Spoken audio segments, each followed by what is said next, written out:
Hey everyone! Before we get into the video, I'm curious. What country are you watching from? Drop it down in the comments. I'd love to see where you're all from. The first time Yai saw her, she was stealing food from the training camp's fire, not begging. Not sneaking quietly like the hungry often did, but stealing, bold and careless, her hand hovering over the pot before she noticed him standing behind her. He didn't speak. The crackle of wood and the hiss of boiling broth filled the silence between them. The young warriors slept in their tents, unaware that someone dared to trespass on Apache land in the dead of night. Yadi's voice finally broke through the dark. "Step away!" Mira froze, her back still turned to him. The flickering light painted her shadow across the sand. He could tell by the shape of her shoulders that she was neither frail nor timid. Her movements carried the weariness of someone used to running. "I didn't mean to steal," she said.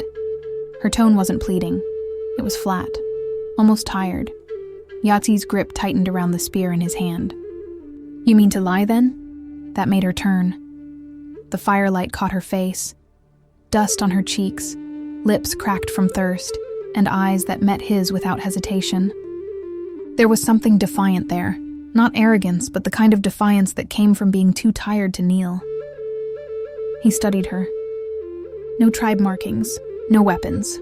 Her clothing was torn, but not from battle. It was travel wear. She didn't look like a spy, but Yari had been trained not to trust what looked harmless. Mira took a slow step back from the pot, raising her hands. "If you're going to kill me, do it before the food burns." Yai's mouth twitched, not quite a smile. "You're brave for someone trespassing among warriors." "Not brave," she said quietly. "Just hungry." The wind shifted, blowing smoke between them. Yai's mind was already moving through his training. Capture, question, report. But something in her tone made him pause. Her voice carried no fear, no tremble, no attempt to charm or soften him. He lowered his spear, just slightly. "You will answer questions in the morning." "I won't be here in the morning." That earned her his full attention. "You think I'll let you leave?" Her gaze flicked to the horses tied near the tents, then back to him. "You think you can stop me?" Yari's patience thinned. He crossed the space between them in 3 steps, the spear butt slamming into the ground beside her foot. Mira flinched but didn't retreat. "You're on Apache land," he said, voice low. "You don't give orders here." She met his stare, steady and unreadable. "Then feed me and I'll go. You have enough food for 10 warriors. 1 bowl won't end your war." He could have struck her for her tone, but instead, Yahi felt something else stir, a flicker of recognition. The kind of fire only found in people who've lost too much to care about punishment. He exhaled, a long, controlled breath, then gestured toward the pot. "Eat, then you'll speak." Mira didn't thank him. She just crouched by the fire, scooping stew into a wooden bowl with quiet, deliberate motions. He watched her eat, every bite small, cautious, as if she expected him to snatch it away. When she finished, she pushed the bowl aside and looked at him again. "I didn't come here to spy. I'm looking for someone." Yai's expression stayed unreadable. "You think he's here?" "I think he was," she said, her voice softening. "An Apache scout. A man with a scar near his temple. He helped me once. I owe him." That caught Yai off guard. Few outside their tribe ever said such a thing. "I owe him." Most spoke of the Apache with fear, not gratitude. "What is your name?" he asked. "Mira," he nodded slowly. "You'll sleep there." He pointed toward a spot near the edge of camp, still within his sight. "If you run, I'll find you." "I believe that," she murmured. He turned away, walking back toward his tent, though his eyes drifted back once. Mira sat by the dying fire, her arms wrapped around her knees, gaze fixed on the flames as if seeing something beyond them, something he couldn't. When he lay down, he didn't sleep. He told himself it was because of duty, because he was watching a trespasser. But even as dawn crept over the red hills, he found his thoughts circling back to her voice, to the way she didn't flinch, didn't plead, didn't break. He'd trained men to fight, to kill, to endure. But this woman, she carried her battles inside her. And Yai, for the first time in years, couldn't decide if she was an enemy or a reminder of something he'd long forgotten how to feel. By sunrise, the camp had changed. Smoke rose thin and straight from the fire pits. The air smelled of ash, horse sweat, and the metal tang of weapons being sharpened. Ya-i moved through the camp in silence, eyes trained on the warriors he had raised like brothers. Young, fierce, and undisciplined, each of them owed their skill to his patience and his wrath. But his focus broke the moment he saw Mira still sitting exactly where he had left her. No rope bound her. No guard stood nearby. She hadn't run. That somehow was worse. "You said you would leave," Ya-i said as he approached. Mira turned her head slowly. Her face was calm, almost expressionless. "I said I would if I found who I was looking for. I didn't." The muscles in his jaw tensed. "You should not still be here." "I didn't know where to go," she said. "The desert doesn't care if you're hungry or honest. I thought maybe your people did." That last line stung in a way he didn't expect. He stood over her for a long moment, his shadow cutting across her face. Behind him, a few of the young warriors glanced curiously at the strange woman. Some whispered, others smirked. Ya-i silenced them with a look. "Get up," he ordered. Mira rose, brushing the dust from her dress. "If you plan to kill me, just say so. I hate guessing." "You talk too much," he muttered, already walking away. She followed him, ignoring the stairs, until they reached a fenced clearing where wooden dummies stood half-broken from training. The warriors halted their drills as Ya-i entered. "This woman is not to be touched or spoken to," he said sharply. "She is under my watch until she leaves." The men nodded, but curiosity flickered in their eyes. It wasn't every day Yati vouched for a stranger. When they began again, Yati's voice filled the space, commanding, deep and certain. "Strike with control, not anger. A wild hand kills your brother faster than your enemy." Mira watched quietly from the edge, her arms crossed. The way he moved, the power, the precision, was unlike anything she'd seen. He was not merely teaching them how to fight, but why. Each motion was both violence and restraint. After an hour, Yati turned toward her. "You can eat now," she hesitated. "You watch me eat? I watch everything in this camp," he said simply. Her lips pressed into a thin line, but she accepted the small bowl of maize and stew from one of the younger men. She ate in silence this time, watching him train. It wasn't until late afternoon that she spoke again. "Why do you train them so hard?" He didn't glance at her. "Because one day they will be me. And who are you?" The question caught him mid-motion. His hand froze, the knife blade resting against a wooden target. He turned slowly. "The man who ensures none of them die before their time." She tilted her head. "That's not an answer. That's a shield." His eyes narrowed. "Careful, woman." But Mira didn't back down. "I've met men who hide behind strength before. It's not the training that makes you cruel. It's what you're trying to forget." Ya-i said nothing. The weight in her words hit too close to old memories. Blood, smoke, and the sound of a boy crying for his brother. He turned back to his drills, but his movements were sharper now, angrier. Mira didn't speak again, though he could feel her watching. When dusk fell, she stood and walked toward the stream beyond the camp, ignoring the guards who tried to stop her. "Let her go," Ya-i called out. He followed her at a distance. The stream shimmered in the fading light, thin threads of water weaving through red stones. Mira knelt, washing her hands, then splashed water on her face. The dirt came off in streaks, but her exhaustion remained. "You shouldn't wander alone," he said behind her. "I wasn't aware I belonged to anyone," she replied. His mouth curved slightly. "You don't. But this land doesn't forgive strangers." "Neither do you," she said softly, turning to look at him. The air between them shifted, quiet but charged. Not attraction, not yet, just awareness. For the first time, Ya-i noticed how steady her gaze was, even in fading light. No fear, no admiration, just seeing him, and it unsettled him more than a blade at his throat. Mira rose, drying her hands on her dress. "You don't have to guard me. I'm not going anywhere tonight." He stepped closer, his voice lowering. "You say that as if it's your choice." "It is," she said, I stay because I want to. That stopped him. He'd faced enemies, storms and spirits that haunted his dreams. But this woman's defiance, calm and deliberate, was something else entirely. Do what you will, he said finally, stepping back. But when dawn comes, you leave. Mira smiled faintly, though not kindly. If that's what you need to tell yourself. Then she walked past him, barefoot and unhurried, the last light catching in her hair. He stood there long after she was gone, jaw tight, the echo of her words following him into the dark. He was meant to train warriors, to build discipline and distance. But this woman, she walked through his defenses like smoke, unseen yet suffocating. And for the first time, Yaki began to wonder whether he'd made a mistake not killing her the moment she appeared. The wind changed before dawn. It carried with it the scent of fire, smoke, far off, but not far enough. Yai woke before the camp did, instincts pulling him from uneasy dreams. He stepped out of his tent, scanning the pale horizon. The air was dry, tense, waiting. Somewhere to the east, something burned. Mira was already awake, sitting near the same dying fire from the night before. Her head turned as he approached. You smell it too, he nodded once.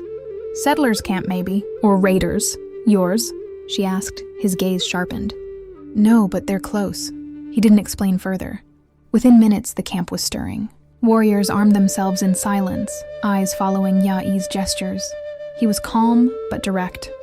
Orders given in brief, clipped tones that carried authority without question. Mira rose and dusted off her dress. What do you want me to do? Stay, her lips curved faintly. You don't give up trying to control me, do you? This isn't about control, he said, already strapping a knife to his belt. It's about survival. She didn't argue after that.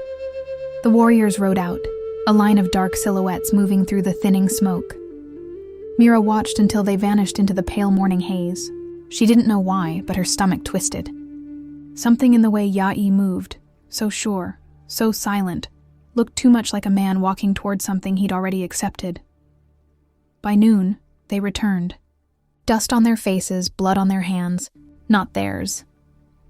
The settlers had fled before the fire reached their camp, but not before leaving tracks of horses, fresh, heavy, and leading south. Yai dismounted, wiping soot from his arm. Mira was waiting near the tents, eyes scanning him for injuries. You're hurt, she said, stepping closer. He shook his head. Not mine. But she caught the faint trail of red on his sleeve, the small tear near his shoulder. Without asking, she reached for him. He almost pulled away, but her fingers brushed the edge of the wound before he could. You call that not hurt? She muttered. It will heal.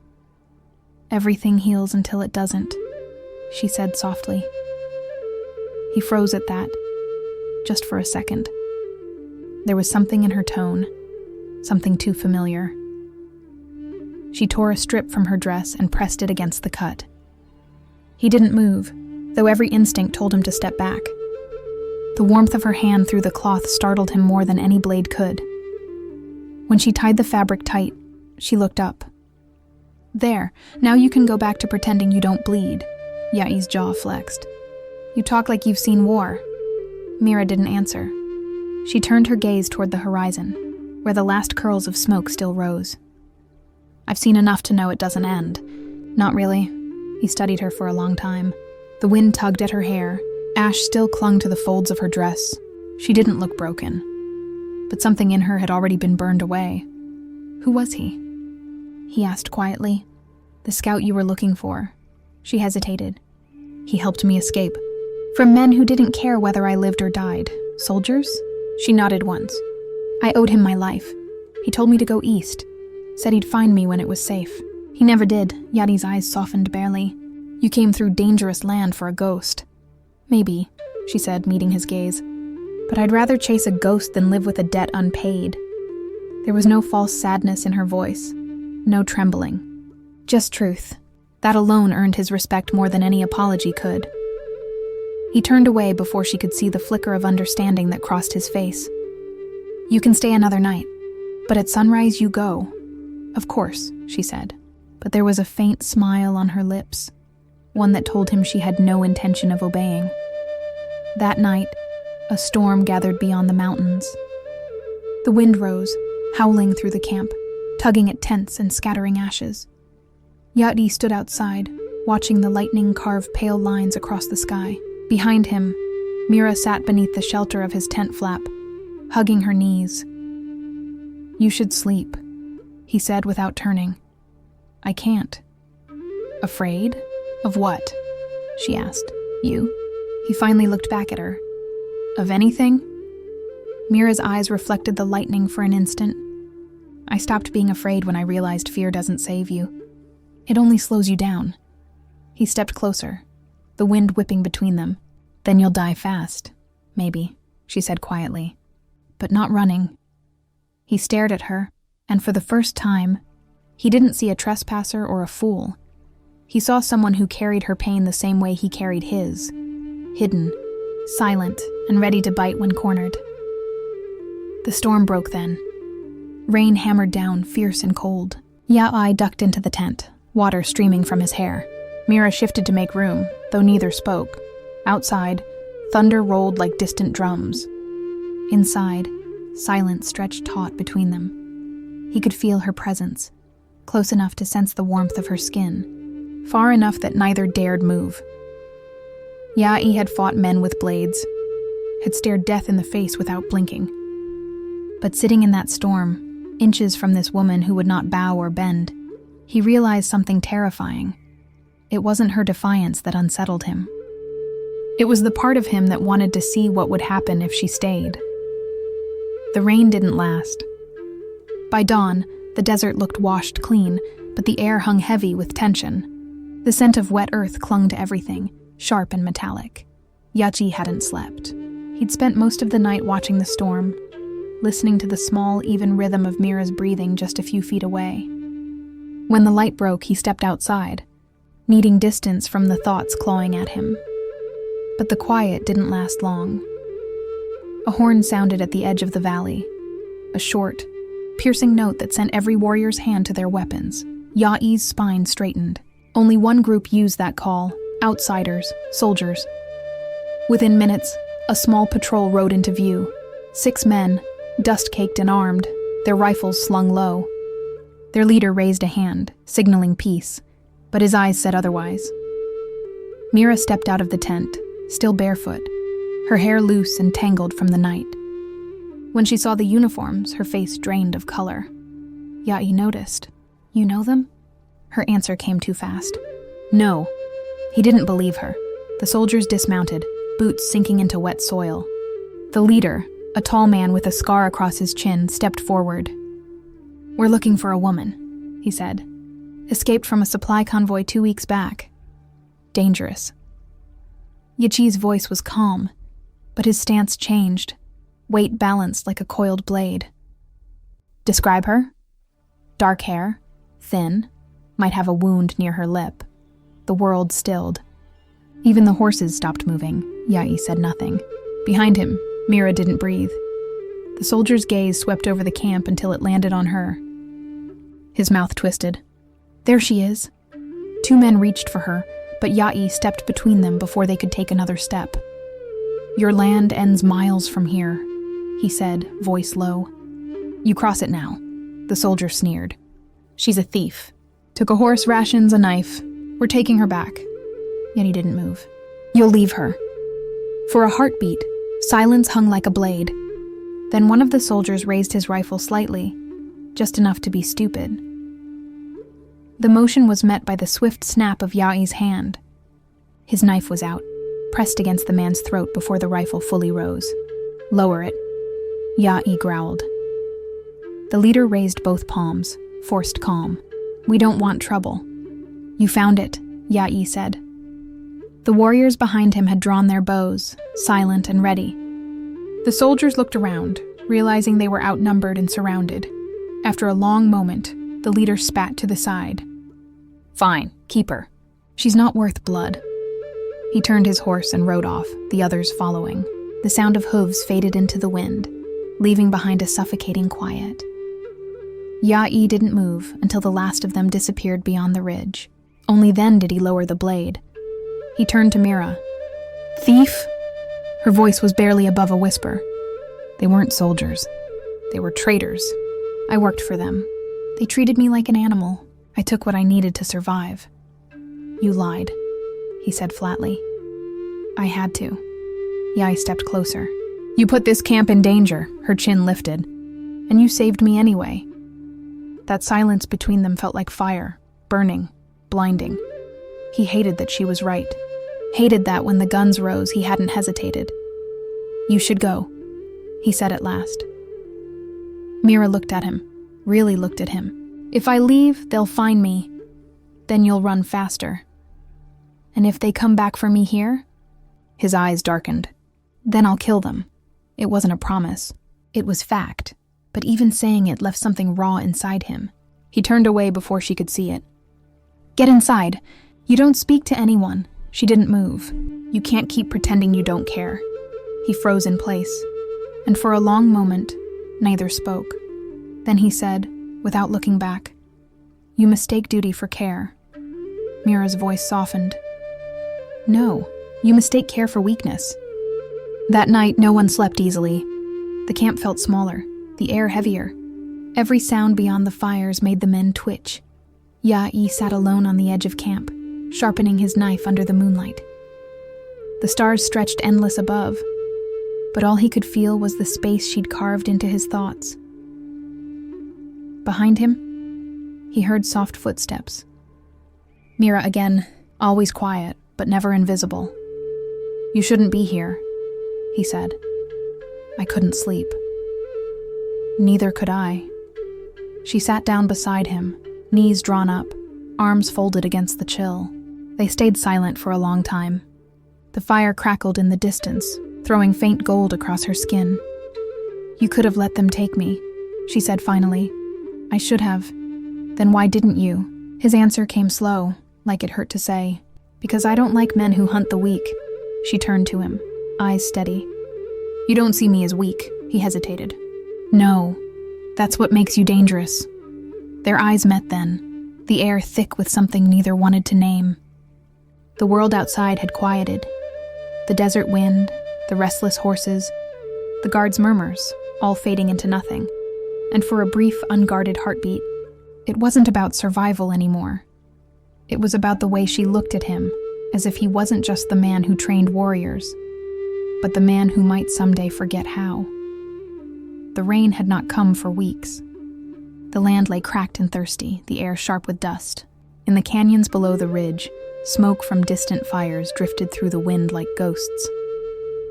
By the fifth night, Ya-i could no longer pretend the girl was only a trespasser. Mira had stayed near the warriors' camp longer than any outsider dared, helping grind maize, tending wounds, and stitching torn sashes with hands roughened by travel.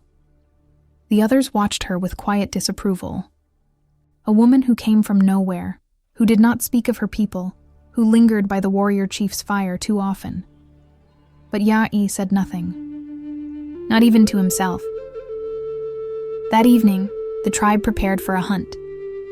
The warriors painted their faces, strung their bows, and sharpened knives. Mira watched from the edge of the camp, arms crossed against the wind. "You'll be gone all night?" she asked when Ya-i passed by. He didn't look at her. "Longer, if the trails are dry. I could help," she said. "I can track better than half the men you're bringing." His head turned sharply, eyes narrowing. "You think I would take you into the hunt?" She didn't back down. "You think I can't survive it?" The challenge hung between them, taut as a bowstring. Her voice didn't waver. It wasn't defiance. It was a quiet truth she refused to swallow. Yaidi's jaw clenched. For a moment, he saw not a stranger, not an intruder, but someone carved from the same earth as the rest of them, unyielding and wild. Yuli would slow us down, he said, finally, or save you from a wrong trail, she muttered, under her breath.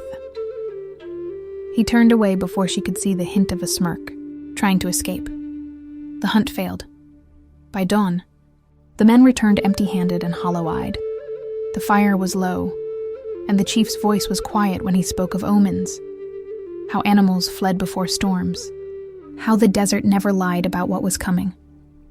That night, Yadi found her sitting by the canyon edge, a small flame cupped in her palms.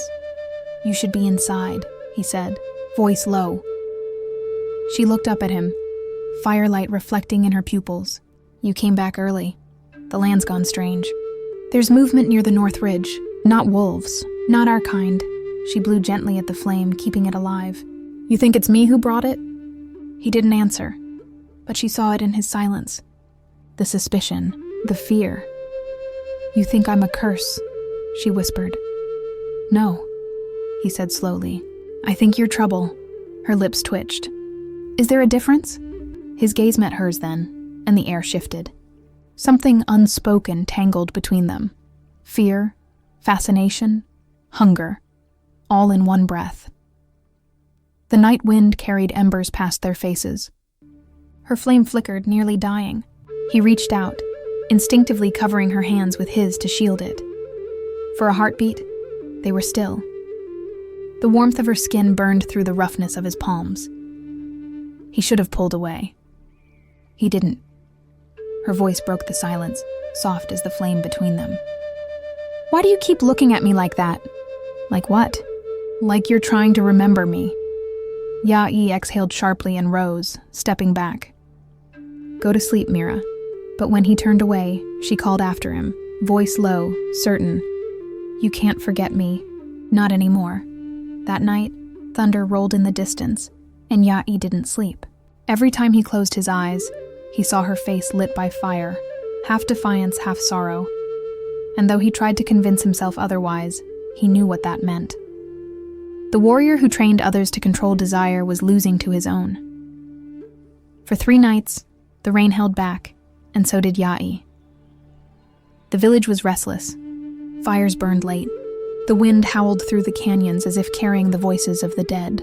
There was talk of raids, of stolen horses, of spirits walking near the cliffs again. But beneath all that, there was another whisper, one that Ya-i heard even when no one spoke.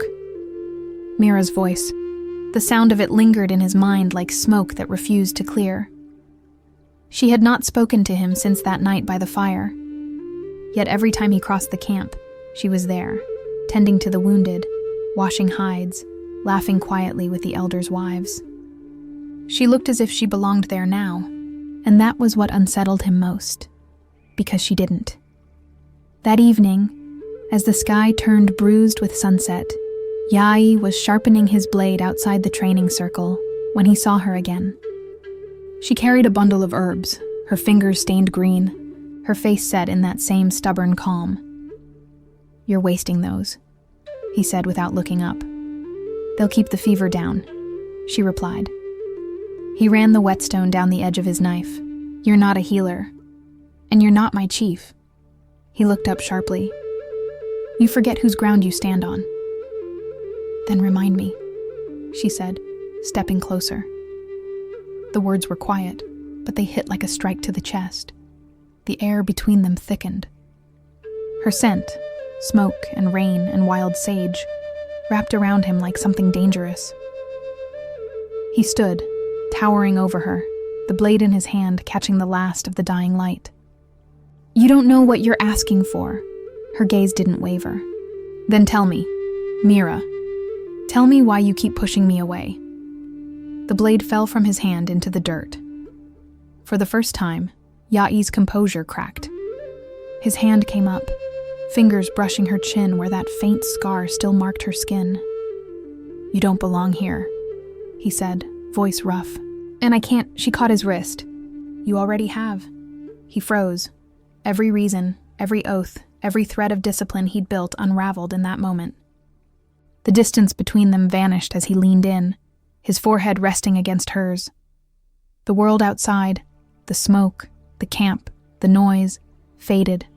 Her breath trembled. "Say it," she whispered. "I can't. You can."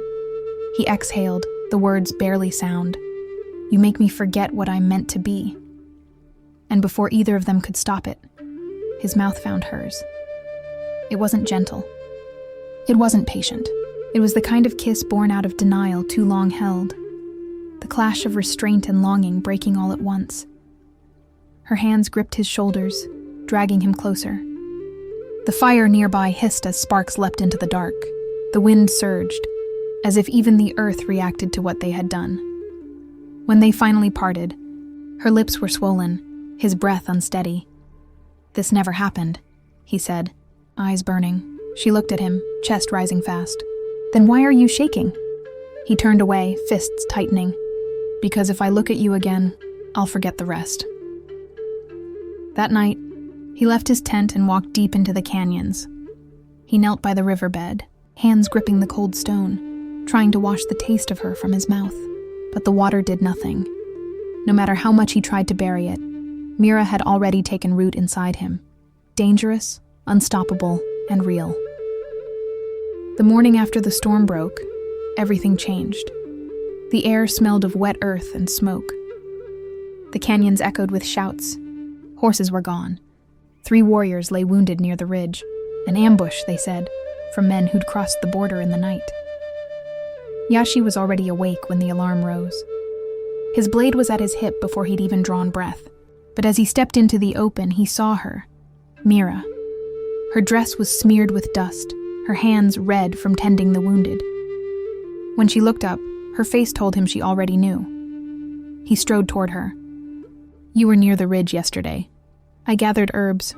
For poison?" His voice was sharp enough to draw blood. "Or for them?"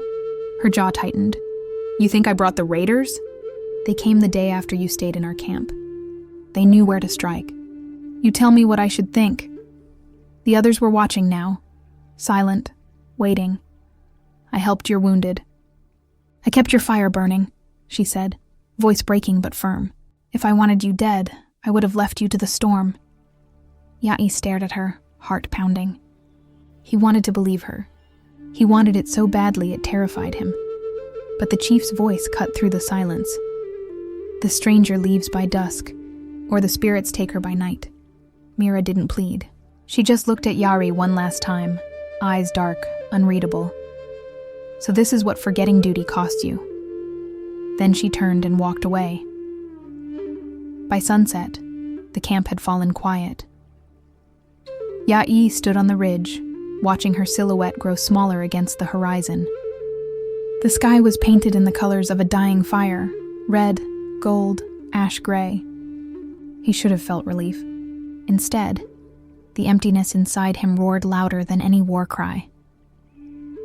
When the sun slipped beneath the cliffs, he followed her trail.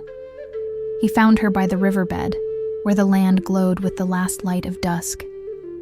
She was kneeling by the water, hands shaking as she washed her face. "You shouldn't have followed me," she said without turning. "You shouldn't have left." She laughed softly, bitterly. "Your people would have killed me. I would have stopped them. You didn't." The silence that followed was long and heavy. The only sound was the river.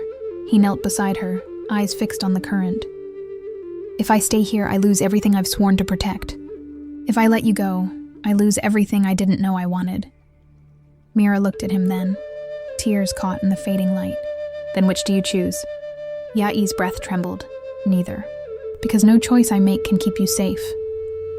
She reached out, her hand brushing the side of his face. "Then remember me. That's all I ask." He caught her hand, pressing it to his lips. "I already do." The wind shifted. A coyote howled somewhere in the distance, and before she could pull away, he kissed her.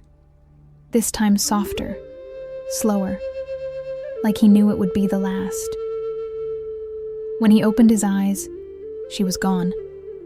All that remained was the sound of the river, and the faint warmth on his lips where her touch had been.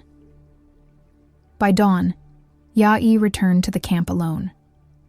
The others saw the look in his eyes and said nothing. He resumed his place among the warriors, training, leading, fighting.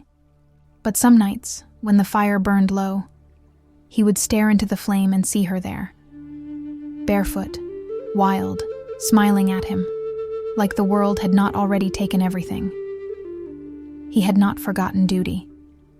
He had not forgotten her. He had simply learned that both could live inside the same heart, and that love, like fire, could never be commanded. Tell me what kind of story you want next. Your ideas might be the next video. Also hit that subscribe button if you want the stories to never stop. See ya.